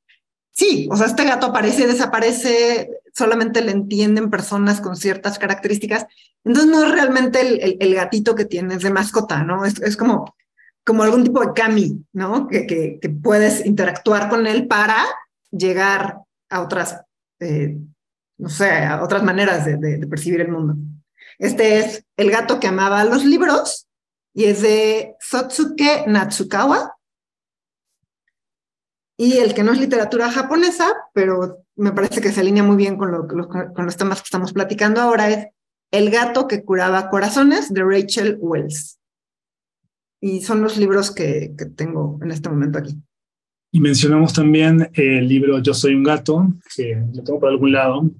Hay algunas traducciones, Soy un gato, Yo soy un gato, del escritor Natsume Soseki, quizás el más famoso de Japón. Así que eso para mencionar algunos de los textos. Yo les había prometido traer una pizarra en algún momento para escribir todos los textos que mencionamos, pero bueno, finalmente, encima hoy con el cambio era menos probable usar la pizarra. Pero Paola en el chat o en el Q&A nos ofrece otro ejemplo de libro además, así que ahí tenemos otro más. Un libro dice Paola que podría ayudarnos a vislumbrar otras facetas de los gatos desde diversos autores japoneses. Podría ser Relatos de gatos, de la editorial Quaterni. No sé si más de Satori, de Paola, no estoy seguro, pero quizás yo estoy confundido. Es interesante cómo cada autor tiene su perspectiva y su propia visión de los gatos y su relación con los humanos. Y también nos comparte una cita que le gusta mucho de Christian Bobin. Yo sé que es un gato. Ya sé que es un gato. Es alguien con aspecto de gato que llega y te roba el corazón. Bueno, esa cita me parece que va muy bien con esta novela, ¿no? Creo que es lo que sucede en esta novela, que también es algo que me gustaría que charlemos la semana que viene, cuando ya todos la hayan leído, y que es esta idea de, para ir a algo más global, ¿no? Una literatura emotiva, de alguna manera. ¿Qué género es esta literatura? ¿Qué está intentando hacer, ¿no? Con nosotros? ¿Qué tipo de sensaciones nos intenta generar? ¿Nos está intentando hacer pensar o qué o de qué? Y también fíjense cómo estas novelas de gatos siguen como un patrón, ¿no? En cuanto a lo emotivo que son. Entonces tratemos de pensar lo emotivo de manera fría, capaz. No sé cómo se hace, pero sí, capaz podemos intentar hacerlo, ¿no? Intentar pensar en frío qué está haciendo este tipo de novelas que nos ponen estos gatos y estas situaciones que nos llevan a llorar a veces, ¿no? Así que eso para la semana que viene también. Leo dos comentarios más. Uno dice, ¿no? Me parece interesante esto que comentan, que en ocasiones el gato como personaje literario sirve para ver de manera crítica a los humanos. Te hago un paréntesis aquí.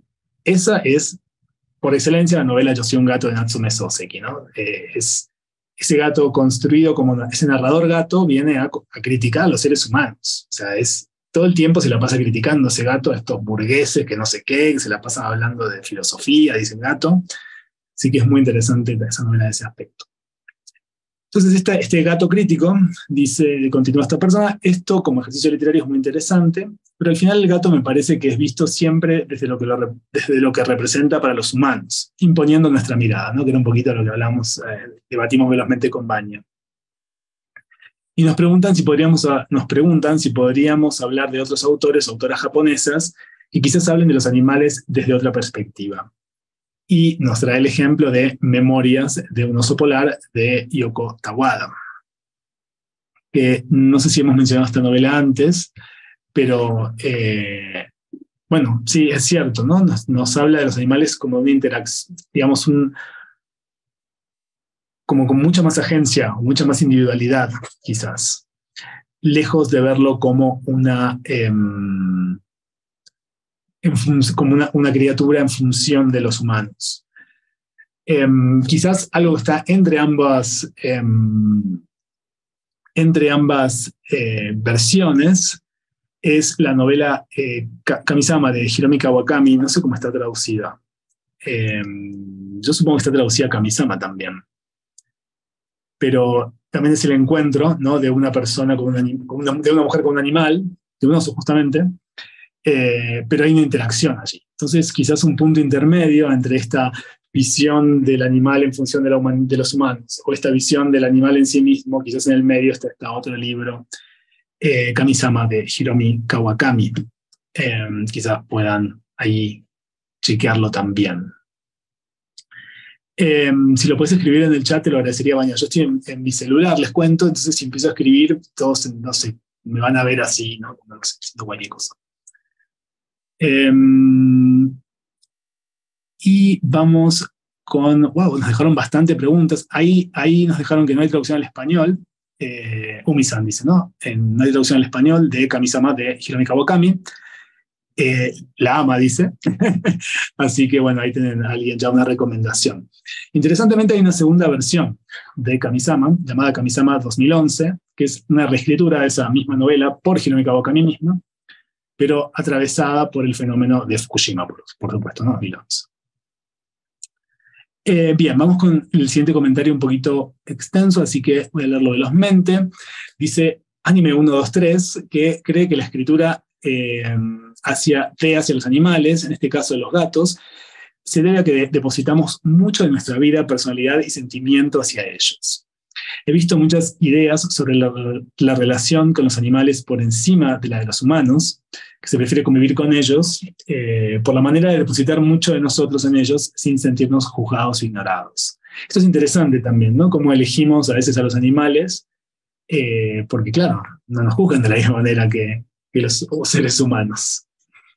Y creo, dice Anime 123, que esta idea perdura en esta novela, pero también en la de Si los gatos desaparecieran del mundo, se mencionó aquí, y otras, como Momoko y La gata de Mariko Koike, y A cuerpo de gato de Hiro Arikawa. Así que ahí ese comentario lo voy a dejar un ratito más, no lo voy a borrar, digamos, no voy a poner como leído, así pueden copiar esas novelas también. Y Vanessa menciona también las conferencias sobre la lluvia de Luis Villoro. Y creo que en esas conferencias habla específicamente del caso de Japón, si yo no recuerdo mal. Y luego también nos dicen, ¿no? Nos recuerdan un relato de Miyazawa Kenji, el famoso poeta y escritor japonés, El mesón de los muchos pedidos. Así es el nombre que le pusieron a este relato en español, dice esta persona. Así que ahí también hay otro ejemplo. Yumi-san dice, justo hablando de la relación entre los autores y los gatos, Miyazawa Kenji justamente tiene un relato Neko no Jimuyo, donde supongo que estos comentarios es la respuesta a la anterior, pero son diferentes nombres. Bueno, en fin, Yumi-san dice que Miyazawa Kenji tiene supongo que un relato llamado Neko no Jimuyo, donde personifica a los gatos con personalidades muy cambiantes o muy fijas y justamente refleja las personalidades humanas, una fábula de Esopo, ¿no? Claro, está muy bien esta comparación de la fábula, ¿no? El gato como, sí, que finalmente de fondo está hablando de los seres humanos. Lo interesantemente de esta novela es un poquito lo que también mencionaba Anime 123 aquí arriba, que es más bien la mirada. Lo interesante es que el gato es menos un reflejo o una reproducción de la actitud o la actividad humana, como podría ser el gato de Soseki, que este gato es un gato finalmente, ¿no? El gato que venía del cielo. Está dando vueltas y qué sé yo, y todo se juega en función de la mirada de esta pareja sobre ese gato. Entonces, eso es un poquito interesante. Más que el gato ser un reflejo de cierta actitud humana, es como que esta novela está construida de tal manera que todo lo importante pasa en esa mirada, ¿no? En esa mirada de estos dos personajes hacia ese gato. Así que eso me parece muy, muy interesante. Y había un comentario más. No sé si querés comentar algo y si no leo este comentario.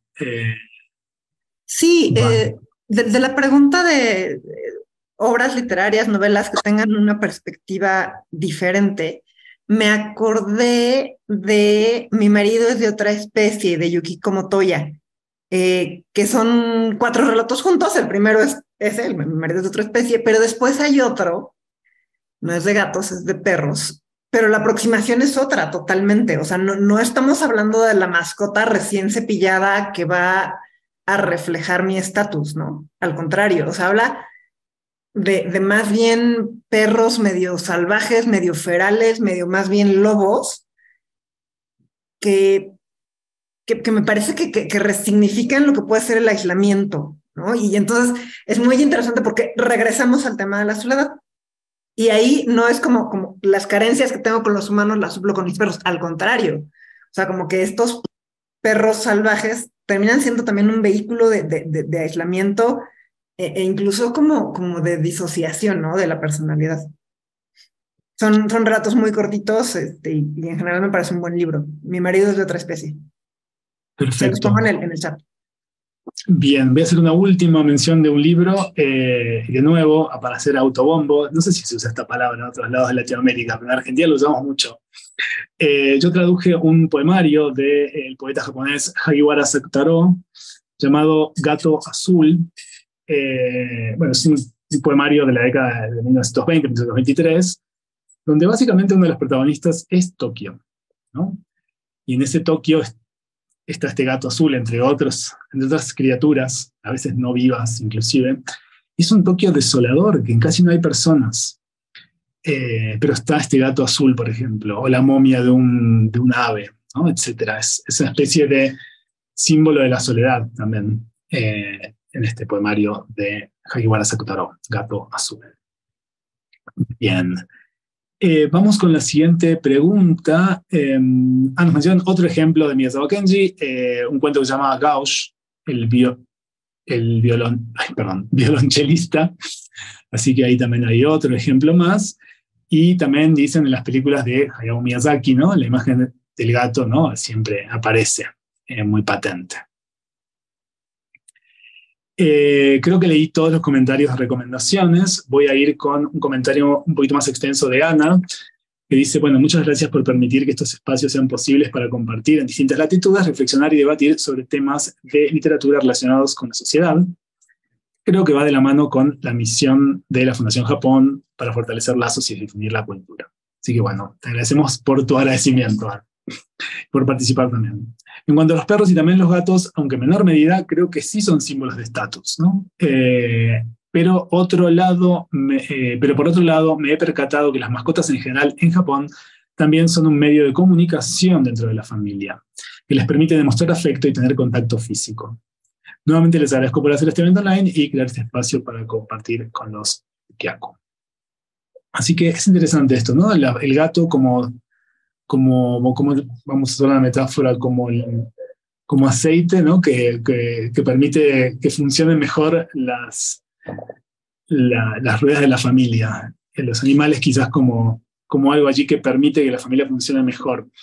Pero claro, ¿qué pasa cuando esa familia ya está muy, como Vania explicó, la familia nuclear típica, las familias más grandes, ya están mucho más segmentadas, o son dos personas solamente, como en el caso de esta novela, ¿no? Quizás ahí hay otra... Bueno, finalmente el gato de esta novela, el gato que venía del cielo, sirve para unir a estos personajes, ¿no? A estos dos, a esta pareja. Aunque no hay conflicto entre ellos previo a Chibi, pero sirve para darles un nivel más de conexión, ¿no? Eso sí, quizás. Un nuevo aspecto, una nueva mirada, una nueva faceta de esta pareja. Eso sí está en esta novela, me parece.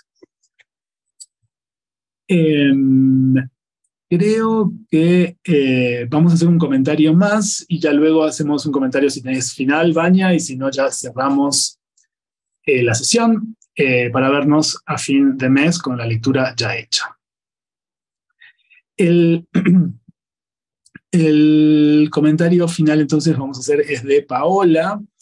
Pierre de Moulin tiene un libro que se llama, no sé leer francés, ¿vos sabés leer francés, Vania?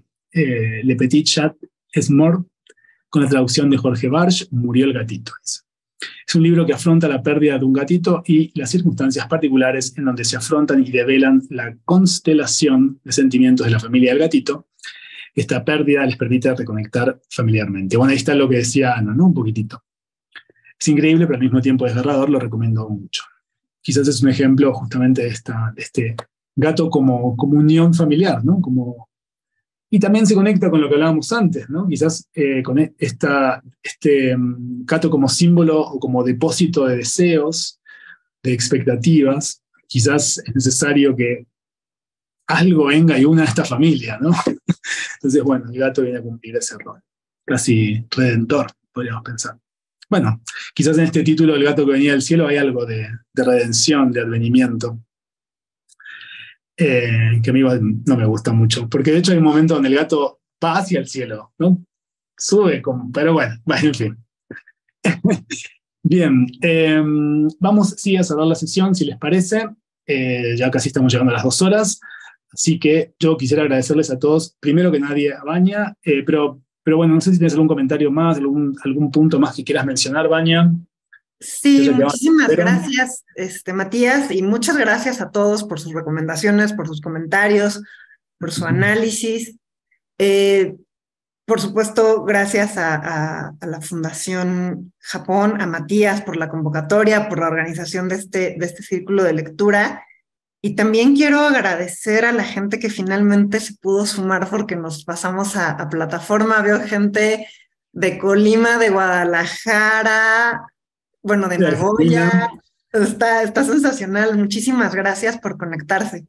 Y mi comentario final pues sería dejar la tarea, ¿no? Entonces, a mí me gustaría preguntarles si el gato que venía del cielo, y lo más importante, ¿a dónde fue? Esa sería como lo primero. Y esas dos preguntas, para quienes no hayan todavía hecho la lectura, van a entender por qué Matías y yo tenemos tanto conflicto con el título en español. Entonces creo que otra cosa interesante sería discutir los 3 títulos, ¿no? El origen. Bueno, es más, yo creo que a lo mejor la versión en inglés la podemos simplemente omitir, o sea, el título original en japonés y su traducción al español, creo que sería un segundo punto de discusión interesante. Y después a mí me gustaría regresar con ustedes a esta última parte que a mí me parece que son conceptos, pues sobre todo sociales, o que tienen un impacto social, ¿no? Que familia, comunidad, soledad, o si quieren, para ponerlo en conceptos mucho más equiparables, comunidad, familia, individuo, y luego todo lo que tiene que ver con el espacio, ¿no? Que es la gentrificación y los cambios arquitectónicos que vamos a ir viendo en la novela. Para mí eso sería, creo que lo que valdría la pena discutir, o bueno, no todo, pero donde me gustaría ir enfocando la discusión para la siguiente vez que nos veamos. Perfecto, Vania. Espero que hayan anotado en la tarea, ¿no? Todos, todas. De dónde venía y a dónde fue este gato. Trabajar un poquito el título, a ver qué piensan de estas diferencias bastante amplias que tenemos en este caso, no tanto como títulos anteriores. Y la cuestión de los espacios, ¿no? La cuestión de los espacios y todo lo que implica, toda la sociedad que está detrás, como ya Vania nos explicó y que ya hemos hablado bastante ahora. Y sobre esto sumaría un puntito más yo, que no mencionamos, y que es la cuestión del jardín. El jardín es otro aspecto importantísimo de la cultura japonesa, ¿no? Los jardines japoneses, o sea, por excelencia, es el espacio por excelencia de gran parte de la cultura japonesa, y también es el momento de interacción entre la naturaleza y el hombre, ¿no? Los espacios japoneses, los jardines japoneses siempre están intervenidos por el hombre, pero hay también un intento de mantener la libertad de la naturaleza. Entonces esto también vamos a debatirlo un poquito, ¿no? ¿Qué es ese espacio del jardín? Sí, me parece una gran idea porque estaremos en 3 dimensiones, ¿no? La dimensión social personal, comunitaria, luego la dimensión física, el urbanismo, los espacios arquitectónicos, y luego el medio natural. A mí el personaje del Olmo me parece formidable y evidentemente va totalmente de la mano con el jardín. Tiene que ver con las sombras, tiene que ver con las esquinas, con los caminos, ¿no? Me parece muy buena idea. Perfecto. Genial, buenísimo. Bueno, si nadie tiene ninguna pregunta final, vamos a cerrar entonces la sesión. Les agradezco muchísimo a todos por haber participado a pesar de este cambio de último momento. Nos estaremos viendo en persona el miércoles 22 de febrero a las 19 horas en el Centro Cultural Casa Tomada, en Colonia Condesa, en Ciudad de México. Esta sesión de hoy va a ser subida al YouTube de Fundación Japón. Así que lo van a poder ver allí nuevamente para anotar las tareas si se olvidaron de anotar. Bien, bien, y con esto me despido. De nuevo le agradezco muchísimo a Vania, a la Fundación, y nos veremos en unas semanas entonces a todos y todas. Muchísimas gracias, Matías, Fundación Japón, y por supuesto a ustedes por estar con nosotros en esta noche, mañana, donde quiera que estén. Que tengan buena noche todos y todas.